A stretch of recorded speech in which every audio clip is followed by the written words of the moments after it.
porque no había que construir nada, ¿no? Había que nada más que poner a alguien allí a copiar las tablas, ¿no?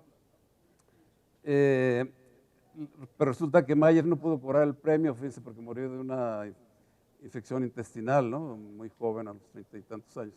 Y entonces a la esposa le dieron de consolación 3,000 libras, ¿no? Entonces, pero entonces fíjense, lo interesante es que la solución se basó en un teorema matemático, ¿verdad? De un cuate que jamás se había metido en un observatorio, o a lo mejor sí, ¿no? Creo que Euler estuvo por ahí en algún observatorio, ¿no? Pero es lo interesante, ¿no? Cómo las matemáticas, ¿no? Sí, de trabajos sí puramente intelectuales pueden tener un impacto muy positivo, ¿no? Como en este caso, ¿no? Resolver el problema de la longitud. Otro caso muy interesante es el de la tomografía. Una tomografía es una imagen radiológica de una sección del cuerpo humano. La palabra viene de tomos, ¿verdad? Que significa corte o rebanada, y grafos, que es escritura, imagen, etc. Entonces, una tomografía es la imagen de un corte. Eso es más o menos lo que hace un tomógrafo. Un tomógrafo es una corona de aparatos de rayos X, ¿verdad? Que está girando y tomando mediciones así por todos los ángulos posibles, ¿no?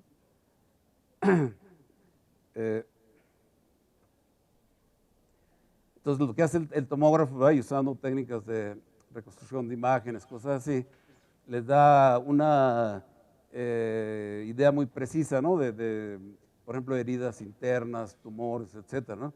Entonces, por eso es que la tomografía se considera uno de los grandes descubrimientos del siglo XX, ¿no? De medicina, ¿no? Digo, por el tipo de cosas, de información que les da, ¿no?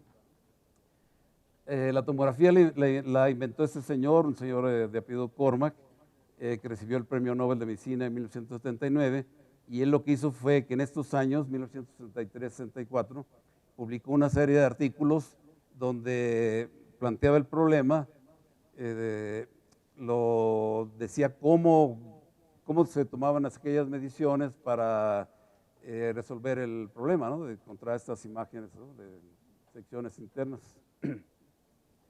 Y el primer tomógrafo lo construyó otro médico, ese señor Hounsfield. Y entonces están de decir, bueno, ¿qué tiene que ver esto con matemáticas, no? Bueno, pues la relación es que el problema de la tomografía lo resolvió Johann Radon, un matemático austriaco, desde 1917, fíjense, como 50 años, como 50 años antes de que Cormack publicara sus resultados, ¿no? Salud. Entonces, fíjense, el problema de Radon es muy sencillo, fíjense, ustedes imagínense que tienen una región en el espacio, no importa la dimensión 2, 10, 20, 1000, etcétera, ¿no? Inclusive puede ser de espacios de dimensión infinita, ¿no? Pero con alguna propiedad, ¿no? Como espacios de Hilbert y cosas así, ¿no? Entonces tienen una región en un cierto espacio y en esa región tienen definida una función, ¿verdad? Pero el problema es que no conocen la función. Entonces, ¿cómo encontrar el valor de la función en cada punto del espacio, ¿eh? En el caso del cuerpo humano, esta función F es la densidad de cada punto del cuerpo, ¿no? Porque los radiólogos de allá desde el fines del siglo XIX saben que hay una relación 1 a 1, ¿no? Entre la densidad, por ejemplo, la densidad de los órganos y ciertas mediciones, ¿no? Los ojos, el hueso, etcétera, todos tienen distintas densidades, ¿no? Y los radiólogos tienen manera de estudiar eso. Entonces, les digo, el problema matemático es muy sencillo. Tienen una región, en la región está definida una función que no conocen. Entonces, el problema es cómo determinar la función, ¿no? Cómo encontrar sus valores. Entonces, lo que hizo Radon, ¿verdad? Trazan una línea recta, ¿verdad? A través de la región y calculan la integral de f a lo largo de la línea L, ¿verdad? Es lo que se llama la transformada de Radon de f a lo largo de L, ¿verdad? Y entonces lo que encontró Radon es que estas transformadas se podían invertir y calcular la función f, ¿verdad? Entonces, la pregunta de Radon, el problema era, si conocemos todas esas transformadas, o sea, para todas las líneas L, se puede determinar la función f, y la respuesta de Radon fue afirmativa, ¿verdad? Y además encontró una fórmula explícita de cómo calcular la función f en cada punto Q, ¿verdad? No voy a intentar describirles esto, ¿no? Porque esta es una marihuanada bien rara, ¿no?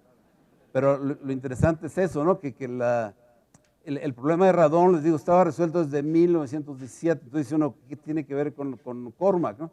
Pues resulta que Cormac, cuando se interesó en el problema de la tomografía, pues platicando, investigando, etcétera, se enteró de que este cuate austriaco Radon había resuelto este problema, ¿verdad? Desde principios del siglo XX.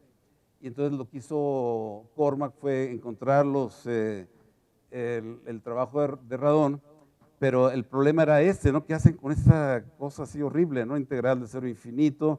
Aquí están integrando con respecto a una variable r, ¿verdad? Que aparece en el denominador. Es una cosa horrible, ¿no? Y además hay que calcular esta función f mayúscula que está aquí, etcétera, ¿no? Y entonces esa fue la contribución de Cormac, ¿no? Que él, usando métodos numéricos, encontró una manera de calcular todas estas cosas y encontrar de manera numérica la función f, ¿verdad? Y entonces ya teniendo una manera, en principio, práctica de calcularlo, ¿verdad? O sea, el problema fue, ahora sí, cómo implementarlo, ¿no? Es lo que hizo Hounsfield, el médico, ¿no? el que construyó el primer tomógrafo, ¿no? Pero entonces, fíjense, ahí tienen otro problema, un resultado 100% matemático, así que no tiene nada que ver con nada práctico y que les permite resolver un problema tan importante como es el de la tomografía, ¿verdad?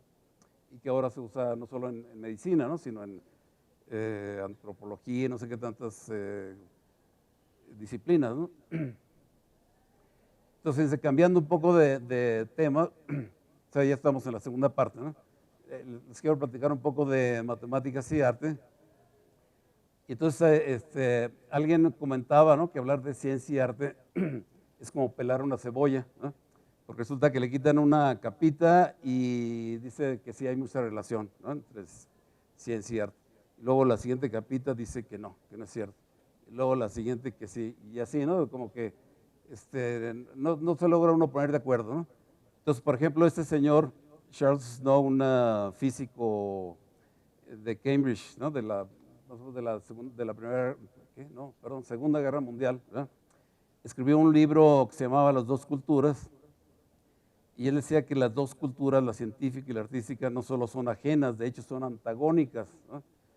Este Snow era profesor en la Universidad de Cambridge, en Inglaterra, y entonces él notaba que a la hora de que iban bueno, había notado varias cosas, ¿no? Pero sobre todo, por ejemplo, cuando toda la gente los profesores iban a tomar el té, ¿no? En las tardes, había una costumbre muy inglesa. Resulta que por un lado estaban los científicos y por otro lado estaban siempre los intelectuales, ¿no? Los escritores, etcétera, ¿no? Entonces él empezó a observar este tipo de situaciones y algunas de sus conclusiones eran estas, ¿no? De que la cultura científica y la artística son antagónicas, ¿no? Otro que escribió esto fue un escritor, Kessler, que escribió un libro muy interesante que tradujo, por cierto, Conacit, ¿no? Los sonámbulos, ¿no? En la mera introducción, o sea, empezando el libro, dice Kessler, en el índice del libro de Arnold Toynbee, un estudio de la historia, no aparecen los nombres de Copérnico, Galileo, Descartes y Newton. Este simple ejemplo, entre muchos otros, es suficiente para indicar el abismo que aún separa las humanidades y la filosofía natural, ¿verdad? O sea, Toynbee fue un historiador inglés muy famoso, ¿verdad? Y entonces escribió este libro que tuvo mucha influencia, pero entonces, fíjense, no menciona nombres de científicos, Galileo, Newton, no aparecen. Dice, no, ¿cómo es posible que puedas hablar de una historia del mundo y no hables de estas gentes, ¿no? que transformaron nuestra idea del universo, ¿no? de la Tierra, ¿no? Es lo que le llamó la atención a este autor, ¿no? Entonces, fíjense, aquí hay algo muy interesante, ¿no? Puede decir, esta dicotomía, ¿verdad?, entre ciencia y arte es reciente, ¿no? Seguramente se debe a raíz de la revolución industrial del siglo XIX o los avances científicos del siglo XX. Pues no, ¿verdad? Resulta que ya desde antes de Cristo, fíjense, desde el año 300, bueno, más o menos del año 300 antes de Cristo, ya Platón en su República había escrito que él en su República no iba a haber ni poetas ni artistas, ¿no? Que porque esas cosas no contribuían para nada a la sociedad, etcétera, ¿no? O sea, Platón tenía en su República, él tenía una idea, ¿verdad? Tenía un ideal de lo que debería ser su país, su ciudad, ¿verdad? Y él decía que ahí todos los ciudadanos iban a ser muy trabajadores y honrados y a contribuir a la sociedad, etcétera, ¿no? Y entonces que ahí no tenían cabida los poetas ni los artistas, ¿no? Porque no producían nada, según él, ¿verdad? Lo cual es interesante, ¿no? Porque Platón mismo, ¿verdad? En su juventud fue poeta, ¿no? Entonces como que está medio raro. Pero bueno, es una de las cosas que intrigan a la gente todavía hasta la fecha, ¿no? Pero entonces a lo que voy es que la separación está entre ciencia y arte no es moderno, es una cosa ya viene desde la antigüedad, ¿no? Por ejemplo, Einstein decía, en el pensamiento científico existe siempre un elemento de poesía. La ciencia genuina y la auténtica música exigen un proceso similar de pensamiento. Tanto en la ciencia como en el arte, la imaginación es más importante que el conocimiento. Una colega del CIMAT de Guanajuato escribió por ahí en algún lado que hacer investigación en matemáticas es comparable, por un lado, al trabajo de un artesano en cuanto a la minuciosidad con la que hay que cuidar los detalles finos, y por otro, comparable al de un poeta al escribir poesía o al de un músico al componer una sinfonía en cuanto a creatividad, ¿no? O sea, las analogías, ¿no?, que existen entre, les decía, ¿no?, unos en contra y hay otros que como Valenzuela, ¿no?, o Sánchez Valenzuela, ¿no?, que les dice, sí hay mucha similitud entre ambas disciplinas, ¿no? Hablando de casos especiales, en el caso de matemáticas y pintura, hay un hecho muy interesante. Este señor León Battista Alberti escribió un tratado de la pintura, ¿verdad?, a principios del siglo XV, pero fíjense que se considera como uno de los primeros libros sobre matemática aplicada, ¿no? Dice uno, ¿qué tiene que ver matemáticas aplicadas con pintura, ¿no? Pues lo que pasa es que el libro era prácticamente un libro de geometría, ¿no? Entonces por eso la gente lo asoció con matemáticas aplicadas, ¿no? Pero es muy importante, fíjense, históricamente, porque antes del libro de Alberti, la pintura era un oficio, ¿no?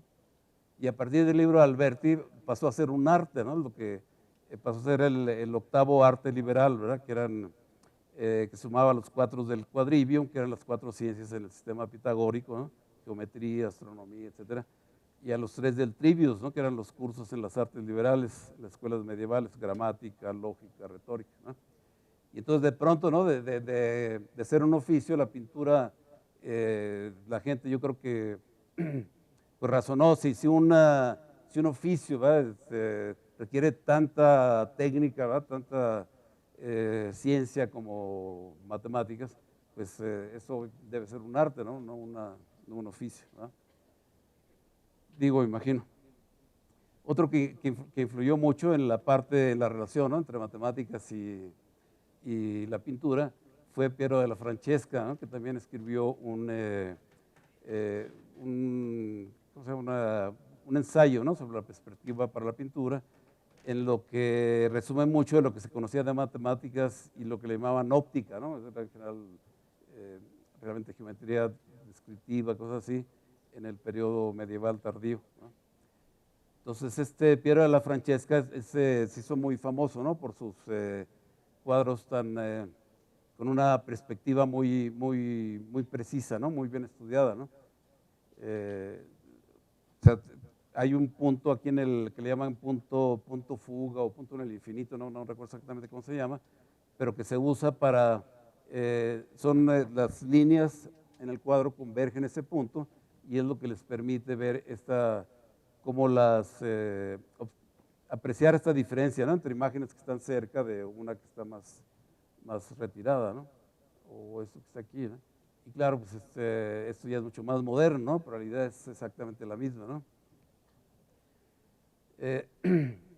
Otro caso interesante es, desde Platón les decía, ¿no?, que distinguía entre los poetas que no servían para nada, ¿no?, que no hacían nada bueno, y los matemáticos, ¿no? Porque Platón hablaba explícitamente de matemáticos, fíjense.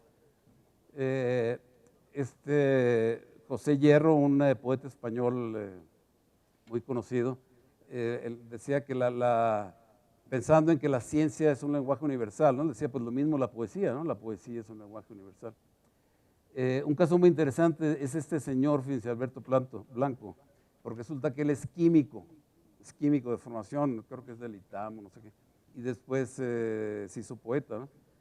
Y entonces él escribe cosas como esta, ¿no? Tanto la poesía como la ciencia aspiran a un resultado semejante, reducir la pluralidad multiforme de la realidad a la unidad sintética de una ley o de un poema para tratar de integrar la vida, el mundo, el universo. ¿Verdad? Entonces son analogías, decía, pero aunque ambos oficios comparten metas finales, difieren radicalmente en sus medios de expresión y en sus lenguajes. Los poetas se valen de las imágenes y de las metáforas para decir aquello que intentan decir, mientras que los científicos se valen de los números y de las ecuaciones para decir lo que tienen que decir, ¿verdad? O sea, hay muchas analogías, pero también muchas diferencias, ¿no? La parte interesante, ¿no? En fin, ¿no? Tiene artículos muy interesantes Alberto Blanco, ¿no? Decía, el artista tiende a la sensibilidad y el científico obra por concepto, por abstracción. He ahí la dicotomía, sensibilidad y abstracción, razón y sentimiento, ¿no? Otro caso fue Ali Chumacero, ¿no? Un poeta ¿de dónde era? De Nayarit, ¿verdad? En una entrevista que le hicieron, ¿no? le preguntaban sobre la relación entre arte, poesía y ciencia, etcétera, ¿no? Y decía, el arte no se mejora, la ciencia sí. Una verdad científica es cierta o no, es independiente de nosotros. En cambio, el arte en general está en el ojo de quien lo ve, ¿no? Entonces decía Chumacero, ¿no? Imagínense ustedes a la Gioconda, ¿no? Y que a alguien se le ocurra ponerle un aretito, ¿no? Pues ya no sería la Gioconda, ¿no? Yo digo, sería otra cosa, ¿no? Y en cambio ustedes agarran una técnica científica, pasteurización, lo que sea, y eso sí se puede mejorar, ¿verdad? Es a lo que refería, ¿no? A lo que refería de que el arte no se mejora, la ciencia sí, ¿no? Ese mismo Chumacero decía, sin forma hay un atropellamiento de imágenes, palabras, gritos, pero no hay poema. Lo racional tiene que actuar sobre el inconsciente a fin de que el poema sea un trabajo bien hecho y tenga perdurabilidad. Mis poemas están muy bien medidos, muy cuidados, verso por verso, sílaba por sílaba, y muy bien construidos. Es decir, no me voy de boca y luego me quedo con la brocha en la mano, no. Llego hasta el final y ya racionalmente después corrijo algunas cosas a fin de que el poema quede bien construido, ¿no? Entonces es bien interesante porque si le cambian unas palabras, es así como trabaja un matemático, un físico, ¿no? Escribir algo y luego irlo corrigiendo y corrigiendo y corrigiendo, etcétera, ¿no? Otro caso que está muy estudiado es el caso de matemáticas y arquitecturas. De hecho, hay universidades donde hay cursos completos sobre matemáticas y arquitectura, ¿no? Un caso muy interesante es el señor arquitecto Félix Candela, mexicano de origen español, que citando a José Ortega y Gasset en algún lado decía, solo puede ser exacto lo fantástico. La matemática brota de la misma raíz que la poesía, del don imaginativo. Candela se hizo famoso en el área de estructura, ¿verdad? Porque tenía cosas como esta, a lo mejor lo han visto. Es un restaurante en Xochimilca. Creo que se llama, bueno, no me acuerdo cómo se llama, pero fíjense la estructura, qué interesante, ¿no? Si sube, baja, es lo que le llamaba un paraboloide hiperbólico, ¿no? Pues, está bien interesante, ¿no? O también se hizo famoso con estos paraguas. El primer paraguas que construyó, le dijeron, estás loco, se te va a caer eso, ¿no? Entonces, para demostrar que no se caía, subió un montón de obreros, ¿no? Para demostrar que no se caía. Y entonces, Candela tiene, por ejemplo, este edificio, ¿no? Creo que es un edificio en la UNAM, no me acuerdo exactamente qué es. Este es de la aduana de la Ciudad de México, es un edificio de él. Este es de la fábrica de Bacardí. Y también, de nuevo, ¿no? Ven esas estructuras raras, ¿no? Y así, ¿no? En general, el Palacio de los Deportes también fue obra de Candela, ¿no? Y hay muchos otros, ¿no? La Ópera de Sydney, bibliotecas, auditorios, etcétera, en donde es obvio la conexión entre matemáticas y arquitectura, ¿no? O sea, no solo desde el punto de vista estético, sino que obviamente esto no lo va a hacer cualquier albañil, ¿verdad? Tiene que ser alguien con mucho conocimiento, ¿no? De física, de estructura, de matemáticas, etcétera, ¿no? Bueno, ya para irnos despidiendo, ¿verdad? Les quiero platicar algo sobre los matemáticos. Fíjense, por algún motivo es bien interesante, desde la antigüedad los matemáticos, la gente los odia o los estima, ¿no? No hay puntos medios, ¿no? O le caen bien a la gente o los desprecia, ¿no? Entonces, por ejemplo, San Agustín, ¿verdad? Obispo de una ciudad del norte de África, Hipona, decía, el buen cristiano debe estar alerta en contra de los matemáticos y todos quienes hacen profecías vacuas. Existe el peligro de que los matemáticos tengan pacto con el demonio y la omisión de fiscar el espíritu del hombre para confinarlo en los lideros del infierno, ¿no?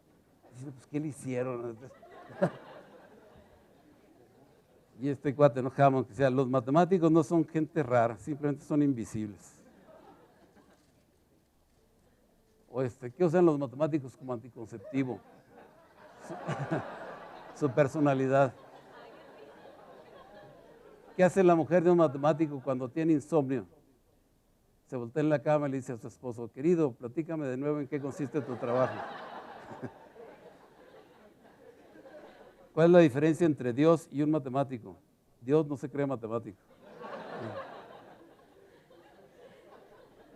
O que está aquí, ¿no? Un abogado, un contador y un matemático discuten sobre qué es mejor, tener un amante o una esposa. El abogado dice que es mejor un amante porque legalmente es más fácil desembarazarse de ella. El contador dice que es mejor una esposa porque se puede obtener una deducción de impuestos. El matemático dice que es mejor tener a las dos, un amante y una esposa, porque así puede engañar a ambas diciéndole que a cada una que está con la otra mientras que él se va a trabajar en su cubículo.